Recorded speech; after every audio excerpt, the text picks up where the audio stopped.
Hey guys, so this morning, before the jury began deliberations, we had some motions arguments. And I want you guys to give a nice, warm thank you to Law and Crime. It's my guess that they actually had to go and purchase this footage from a local station. So, dropping the link directly to this clip that they uploaded way after the fact. This was at 9 a.m. this morning in the courtroom before the jury started deliberating. Jury has not reached a verdict yet, despite what's being, I know the rumors are going crazy. I understand it's exciting, but there's no word that a verdict is in. And we might not get one today. We might, I don't know. If we do get one, I have a separate stream scheduled for that. This will redirect over there. But we're going to look at two issues this morning. And Miranda, you are on it. Miranda says, let me guess, Lewin's pissed about the Justice Served TV interview. That is linked in the description. Joe Tacopina. It was really nice to hear him speak about how he feels about this case. And there was one thing that he said he can't talk about. It's still protected by the gag order. And that is Justice Served TV's recurring question about, did the judge say anything to the prosecution? Was there a question of ethics raised? So go and watch that interview. It is linked in the description. I'll also link it in the chat. Let's see what this judge-attorney squabbling was this morning. Good morning, Doctor. Yeah, the jury's over there, so they can keep us away. All right. You ready, Kevin? I'm ready. All right, we'll go on the record in Mr. Nayer's case. He is not present. Mr. Tacopina, do you waive your client's presence for Yes, I spoke. purposes? Yes, sir. All right, two issues that we're going to deal with. One is the allegation that Mr. Tacopina violated the gag order. The other is the defense position that Mr. Lewin misled the jury in his summation. The first issue regarding the gag order, I don't need any response from anybody. I don't want any response from anybody. I was forwarded the He said, be the quiet. part that, Oh, I'm blocking this. was believed that Mr. Tacopina violated the gag order, and I had to listen to it a number of times, and I wrote it down word for word. And this is what Mr. Tacopina said when he was interviewed by, is her last name Baden? Yes. Kenny. Linda Kenny Baden. I get it wrong too. That's Kenney. I'm not sure how to spell the last name. And her partner is Michael Bryan. Brian. All right, Ms. Baden asked you if you could comment on what was said at the sidebar, and this is what you said. There is one part of the gag order still in effect. Actually, that's not right. There was only one part of the gag order. Yeah. But anyway, there is one part of the gag order still in effect, and it has to do with a particular sidebar conference that we had regarding the question that you are asking about right now. In that regard, I can't really speak to anything the judge said at the sidebar during Relly's testimony. I do not believe that is a violation of the gag order. That's the ruling. I don't need any response from anybody else. I don't need any response from anybody else. Now, what do you think? To me, this is going towards validating the reporting from Justice Served TV about this sidebar conversation taking place at all. But, of course, the issue would be, was Joe Tacopina revealing contents of it, and he did not, and the judge does not find there to be a violation, despite John Lewin suggesting that there was. There's going to be a second issue raised. We heard Chad Siegel at the end of the day on Friday point out, like, hey, we think the video sequencing with the audio of the alleged gunshots, we think during rebuttal closing by John Lewin, the video sequencing shown is different than what we've seen the rest of the trial. So he raised that on Friday, and this morning we got a motion filed. All right, the motion filed by the defense. I've read the motion. Mr. Lewin, did you want to respond? The motion's absurd. It's being done clearly, Absurd. as was the interview, to attempt to sway the jury. It's interesting that after telling the court repeatedly and counsel on the record that he would not be doing any interviews during the pendency of this trial, that the day before the jury deliberates, he does. No. I'm done with that. I'm explaining the motion. The motion, number one, sets out two apparently issues. One is that he is trying to say that I intentionally switched photographs. Now I'm going to show them up to the court. It's patently absurd. Just so it's clear, I got on this case extremely late. I was on the case basically. I started the day before. Chad trial. looking over. So He turned I have all the way. Exhibits from Guys, if you are not looking at your screen, look at Chad turn all the way to Lewin. absurd. Just so it's clear, I got on this case extremely late. I was on the case basically. I started the day before trial. So I had the exhibits from my co-counsel. The exhibit list that I had, he had a number of photos of the victim's fingers, the injury that he had. The exhibit that I had and that I used in closing, although it was on his exhibit list that he gave me, it's not the photo that he used. But just so it's clear, Mr. President, just so it's clear, both photos, this is the correct exhibit, as the court is aware, and this exhibit basically shows the injury to the What finger. exhibit was that? This Basically. is People's 17. I used a photo which also shows his hand with the injuries, thinking that was the exhibit that was used. As the court is aware, does the court need me to come up to the court to examine them or not? No, They're showing the same thing. There's absolutely no prejudice. It's absurd. and I know that was corrected immediately. Yes. Regarding the second issue, let me be clear about this. We admitted People's 15. I had no part in gathering those videos. I got them from my co-counsel. Both parties, both the defense and the people, slowed down their respective exhibits during closing argument. I said on the record, I am playing this at half speed. When you This is slow from this down morning. the video, it slows down how it is played. It does not change how the video is presented. But I want to add something else. Both Mr. Przemyk and I have been extremely clear from the start.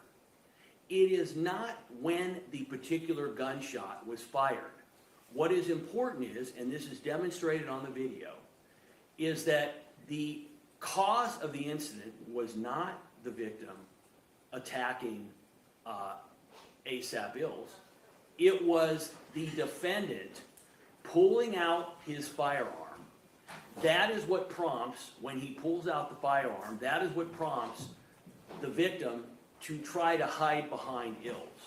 So the idea that somehow I slowed down or changed the video is absurd. I don't even have the capability to do it. What I did is exactly what I said. I played it at a reduced speed, which, by the way, before I did my argument, counsel got up on the other side, and he said, I'm going to play this at slow speed, his exhibit. Now, if we go back one step, the defense had an issue, apparently, with the surveillance videos that Mr. Przemyk gave them well in advance of this case. After the conclusion of our case, and actually at the end of their case, they actually moved the court, if the court can recall, My God, because guys. they wanted to put in a different video. The court allowed that video in. That video is evidence, our video is evidence. I would finally add that what is said in closing argument is not evidence in the case. What is said in closing argument is argument. The exhibits speak for themselves. And finally, because it needs to be addressed, counsel is apparently in discussions with a couple of lawyers on 2 murder cases, which I won, where that appellate lawyer is involved in both of them.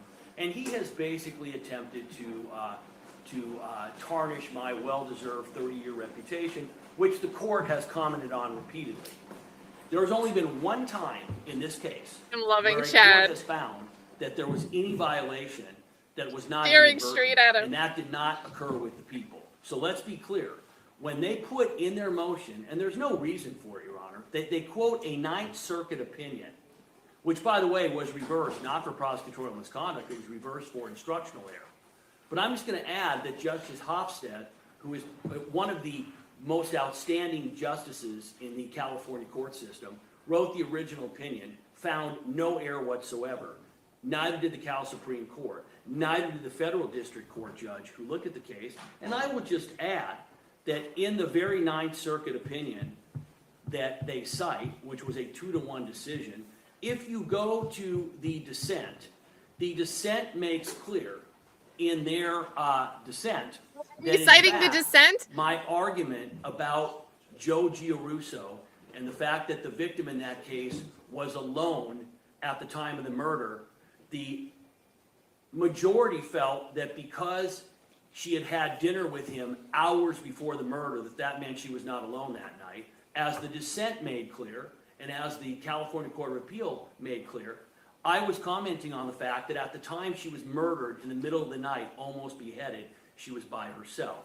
Now, why that has any business in a motion they filed, you would have to ask them. But I find it extremely interesting that given the repeated discovery violations, which the court has found, given the leaks to the media, which, by the way, the individual who did the interview yesterday, who is apparently Mr. Tacopina's close friend and law school education partner, she is the one who reported an alleged conversation that originally occurred at sidebar.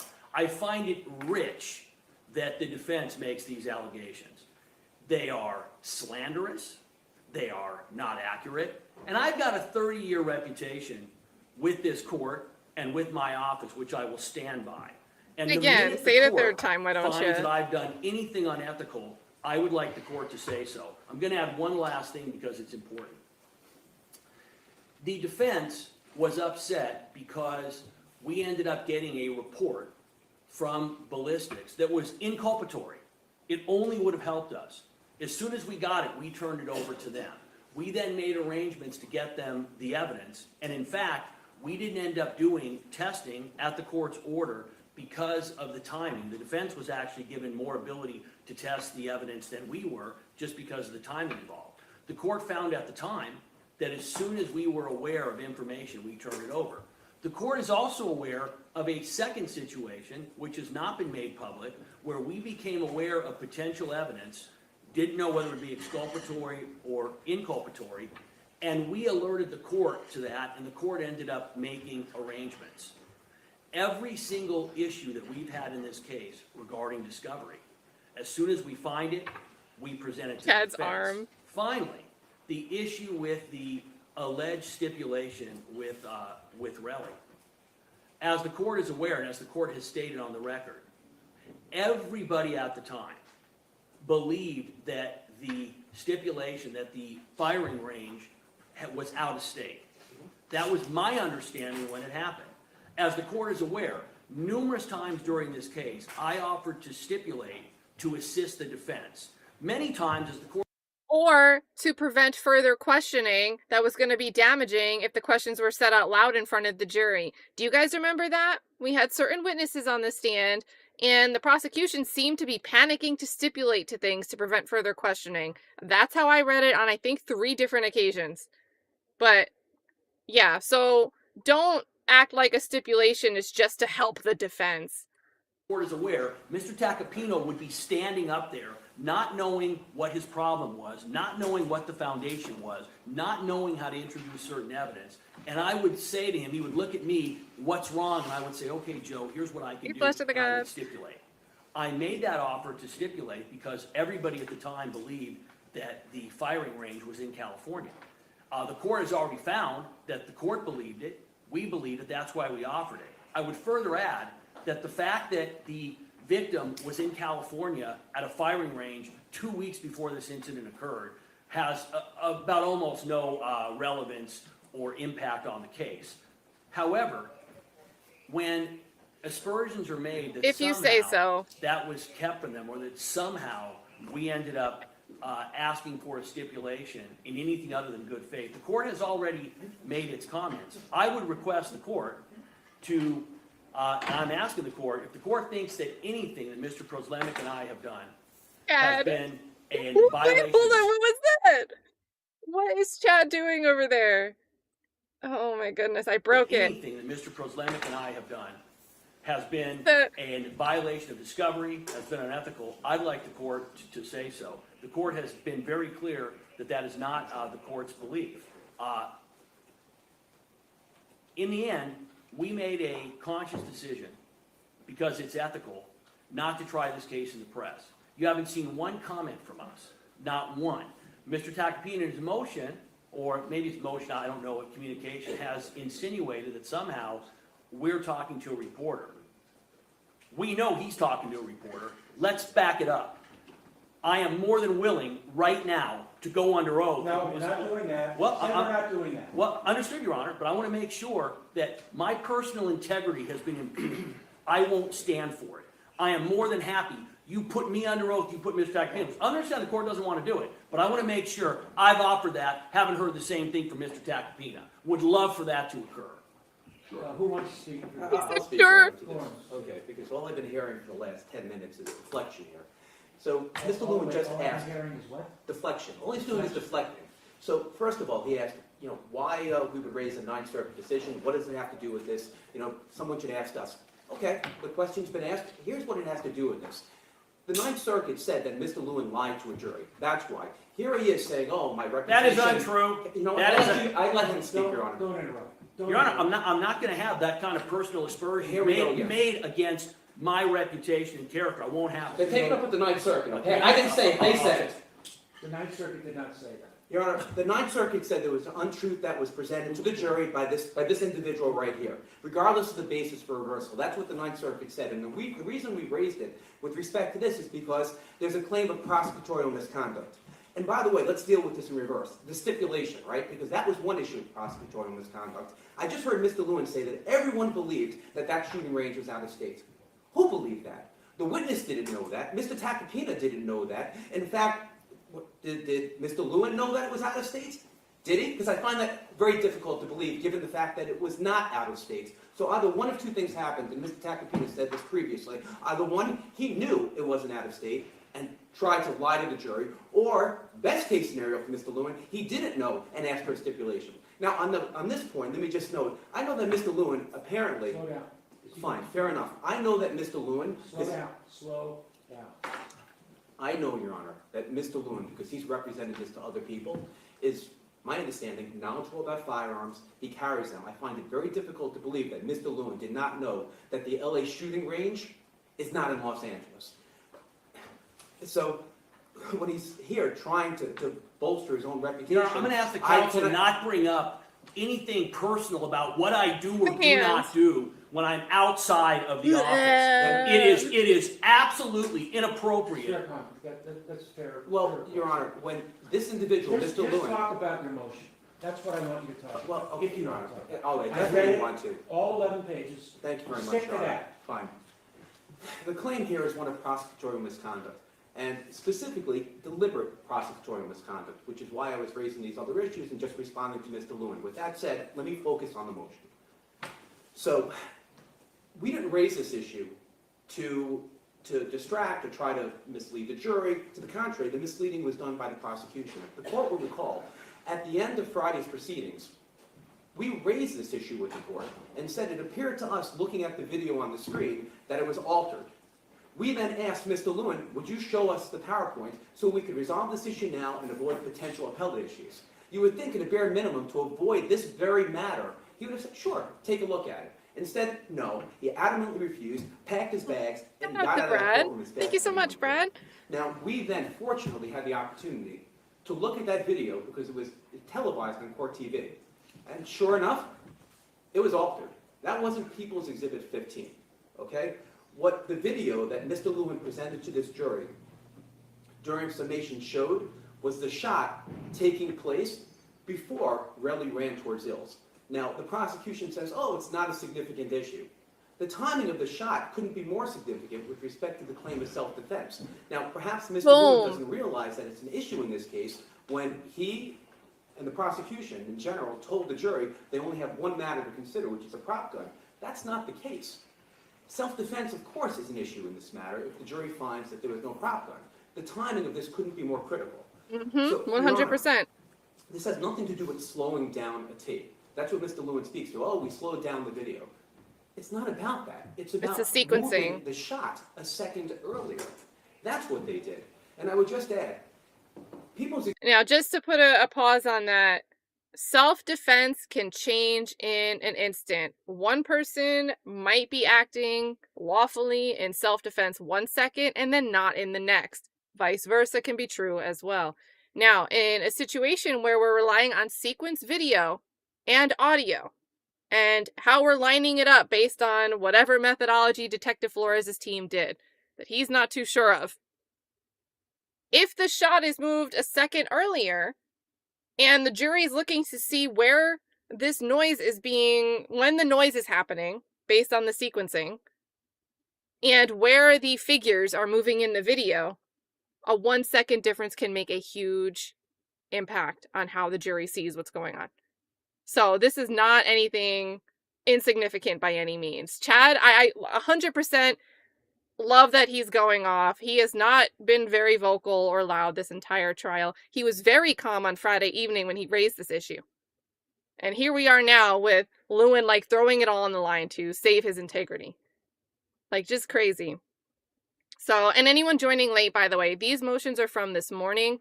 Law and Crime and I believe others, I think I heard I'm Not a Lawyer, Mel, is also getting this footage. You notice the angle's different. A local station filmed this morning, and Law and Crime was working all day to get it. So big thank you to them for getting this. This is from this morning, right before the jury started deliberating. So big stuff. Shout out to that girl Mia for becoming a member. I think you've been a member before, so welcome back. Brad, thank you so much, gifting 5 memberships. Seeing a lot of love in the chat here for Brad gifting the 5. And also, Flesh of the Gods, another 5 right in line. Flesh of the Gods is going to be live at 8 p.m. Eastern tonight. Sorry about the time zone craziness today. It's throwing me off. I'm trying to match Pacific time to match the court. But if you need to get your fix because there was no court today, Flesh of the Gods is the place to go. So big thank you here to both of you. Short stream here. You guys are so nice to do the gifting here. Let's see how this goes. Exhibit 15, and we raised an issue with this previously. We were advised by the prosecution that Detective Flores is the one who prepared that video. When Mr. Tacopina questioned Detective Flores about it, he said, no, it wasn't me. Even at this moment, we don't know who prepared People's Exhibit 15. Huge. There wasn't a proper foundation laid for it. We objected. The court allowed it in. But now, during summation, to alter that video further and present a misleading image to the jury in terms of what happens couldn't be more of an example of prosecutorial misconduct in this case. The law is clear. And in that regard, I would note this.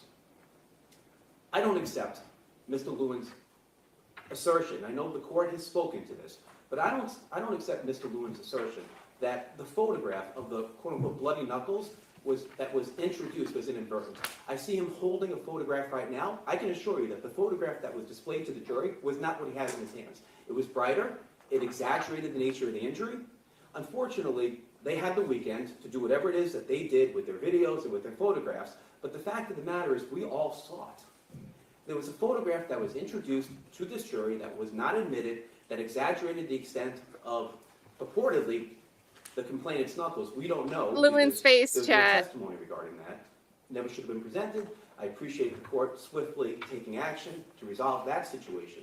But given that that occurred once, and now we have another video. This guy in the back that doesn't seem to alters trust Lewin what occurred, either. I find it difficult to believe that it was inadvertent. And in fact, for that matter, how? How could you have a video inadvertently manipulated? It's deliberate action. So, Your Honor, here's where we are. There was a video that misleadingly presented to the jury something that was not People's Exhibit 15. The only resolution at this point, Your Honor, would be to advise the jury to disregard that video that was presented by the people because it moved the shot to an earlier time than what's reflected on People's Exhibit 15. That's the only solution at this point, to try to resolve this issue and avoid potential appellate issues. That's our request. We briefed the issue, the law is clear. You know, I don't know what more to do at this point, but it has to be addressed to this jury because right now they're in the back. No, they're not. Not yet. They will be, fair They will enough, be. Your Honor. They will be in the back, having seen the last video in the courtroom, one that wasn't in evidence and misrepresents the timing of the shot. It couldn't be more paramount despite the prosecution's claims that it's insignificant. I know they want it to be insignificant, but it couldn't be more significant with respect to the issue of self-defense, Your Honor. Your Honor, can I just respond to the video portion of it? I don't need to yell and I don't need to hash out anything else. But as to the surveillance video, Mr. P, all that take over, happened- Mr. P. it took some technical expertise to create that video where one is on top of another, which is not any kind of program that I have access to. So I went to someone in the DA's office who works in our video laboratory that has access to Adobe Premiere and asked her to line up those two videos at the point in time when a floodlight is seen in both videos as a visual cue. And if the court is not following what I'm saying, I can pull up the video and show the court. And that was done with Detective Flores's, kind of in pre-consult with him. He was aware of what was gonna happen. We talked about how that was gonna. Tell me again, you went to someone in the DA's office and they did what? Just ask them to put the videos on top of each other because one video has audio and one captures actually captured the shooting. Okay, so it's the video that we've all been describing as sequenced surveillance video.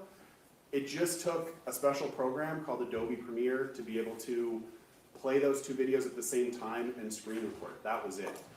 That happened well before the trial, and I gave that to defense counsel, and I told them that Detective Flores would authenticate the video, not that he had been the one who created it with computer programs.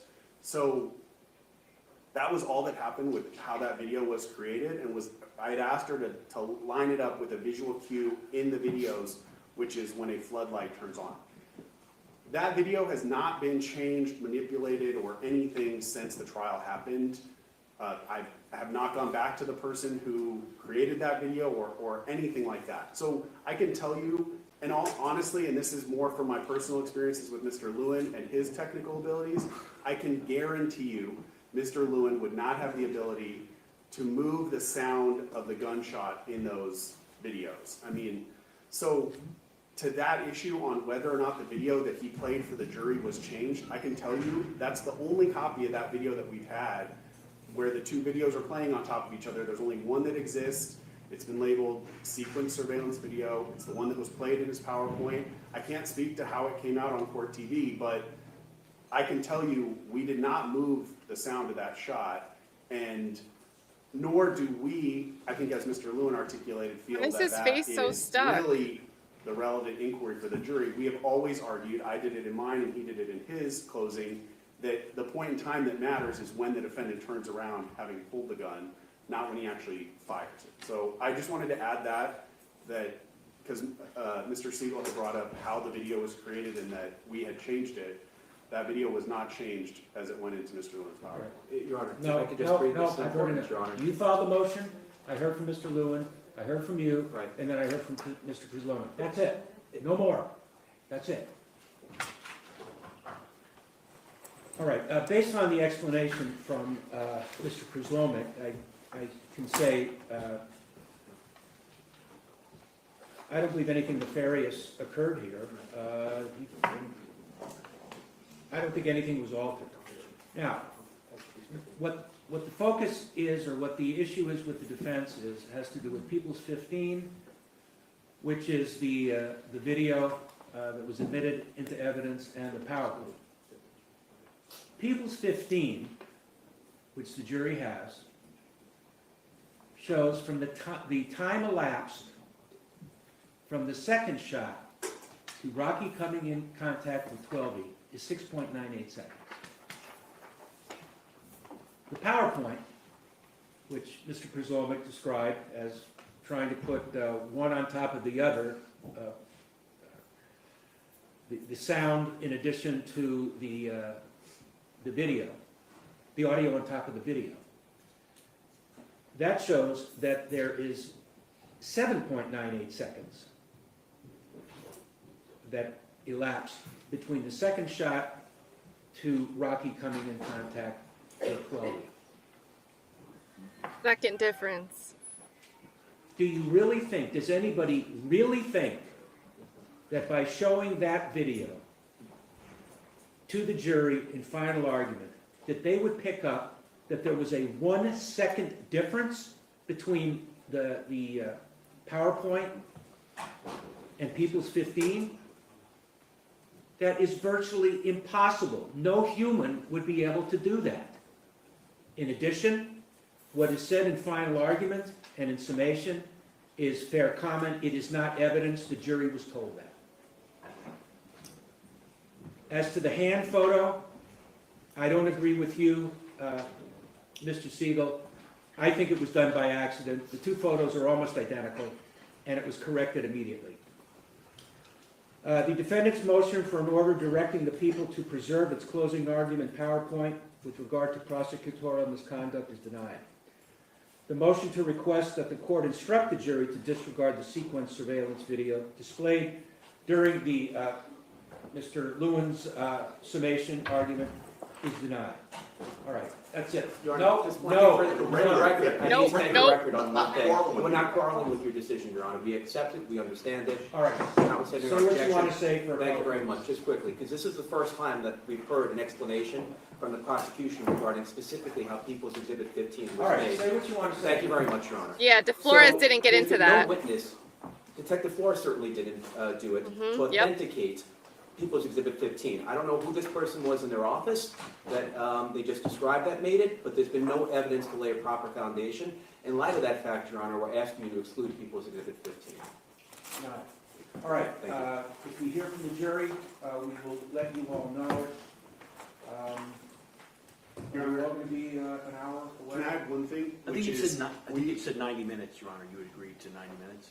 No, if there is any communication, will you all be available by phone? I will be, absolutely, I won't be personally potentially here.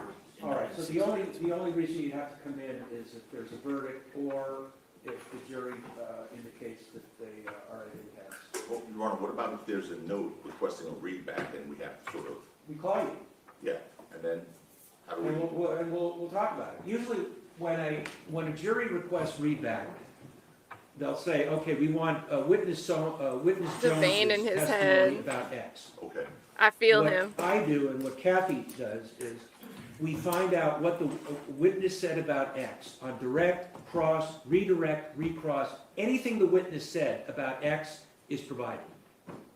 But What if nothing there- more okay. and nothing less. Do we weigh in on that at all? Well, of course. Okay, so how, if we're not here physically, how do we do that? You We- do it we have a on conference. a speakerphone. Oh, okay. I could play on WebEx if you want. Alex knows how to do it. So we, okay, so someone knows how to do it. So we don't have to be here to discuss No. the notes? No. Okay. That's the same with questions. If there's a question, they'll read us the question. Okay, We'll, amongst phone. ourselves, Alex generally will take a photo of try it to and send it figure to you. out if we agree on an answer, okay. then we end up talking to the court by phone or by WebEx, and they do it. Okay, so we Generally, don't- do not have to be in here. Alex takes a photo of it and sends it to you. Okay. The actual written question. Good. All right. Your Honor, Thank you, can I Your Honor. add one thing, which is we provided a clean laptop to Yeah. Alex for the jurors' use. If the defense wants to go through it, I gave it to Alex. They can do whatever they want. Thanks, Bob. There is, if you want to go in and take a look, there's a computer with a projector and a screen. Could we do that? There's no Yeah, conference, go no take a jury. look. Their notes are back there and things. right? What? The jurors' notes and stuff are back there. Oh. The jurors' Could Alex walk in with us? Just- Yeah. Yes, You're not gonna they have Give it, it to you? yes. So we give- Just go take a look. Okay. So dramatic all around.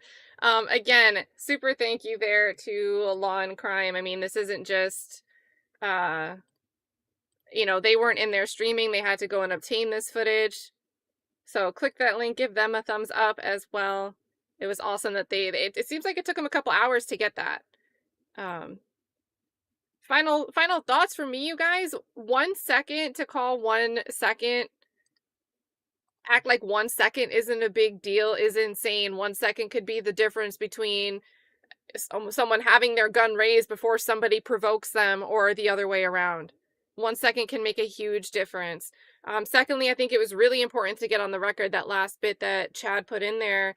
you know, there's no evidence of this process. There's no, when Detective Flores was saying, like, our team, we had some people, I don't know the exact methodology, it was unclear, but there's information about this process that now Mr. P, through his arguments, was putting onto the record that the defense wasn't aware of and that they weren't able to possibly make the jury aware of now that they know about it.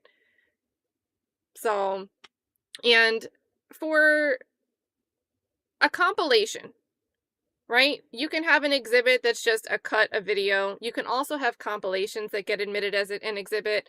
And a compilation might be, look, we're switching to camera 2 after they turn the corner and we're getting surveillance from this angle and then this one. And our compilation exhibit puts them together. Still, to get that admitted, there needs to be foundation laid. There shouldn't be a question of how is this put together? Is the timing accurate? All of that stuff goes to foundation. So this missing context that we didn't get from Detective Flores could have made a difference. And that's a separate issue than this 1 second in the PowerPoint. That's a whole nother thing, right? Because the jury, and maybe for better, maybe for worse, I don't really know, doesn't have this PowerPoint in the back room with them. But if they were like really into it when Lewin was making his argument and had that on the screen and giving the narrative, right? Lewin isn't just saying, here's someone moving. He says, here's somebody pulling out a gun. Even though you can't see in that footage, no reasonable person can see what somebody's doing with their fingers and hands in that second scene. But he's narrating it that way. And if a juror absorbed that argument and embraced that argument when it was happening, they're not aware that it was a second off. So I think it's problematic in multiple ways here. They have a verdict? Hold on. A verdict in 90 minutes. Okay, so this is going to redirect into our actual verdict stream.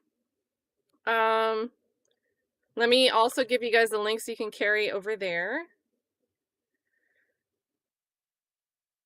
Yeah, verdict in 90 minutes is crazy. And Lewin, yes, he works right there. And if you notice, he had his suitcase thing right there with him during these morning arguments. So, I think this is actually pretty quick. They're what, 3.5 hours? I think this is pretty quick. So we'll get over to Verdict Watch while I pull up the link and I'll redirect you guys over. And we'll start our verdict stream.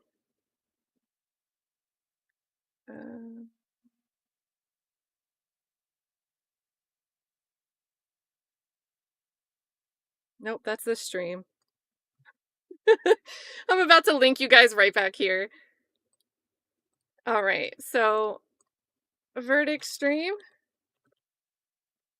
will be here. Big thank you again. Queen Valerie said, "You're great, Kat." Thank you so much for the kind words. I enjoy you over on X. You've had great commentary over on X about this trial. And Chloe Albers Revenge says, "What is Lewin grinning for? He looks like a baby who has gas." He was grinning that whole time and switched up so quickly with his facial expression when Chad Siegel was speaking again. Like, the facial expression just went... so... but who knows? It was very odd. He kept that face for a very long time.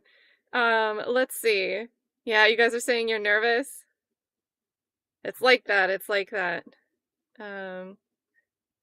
Lewin's about to yell at the jury, says that guy Nick36. Oh boy. All right, let's get the commentary, the verdict commentary over on the verdict stream. I'll see you guys over there in about a minute. About a minute.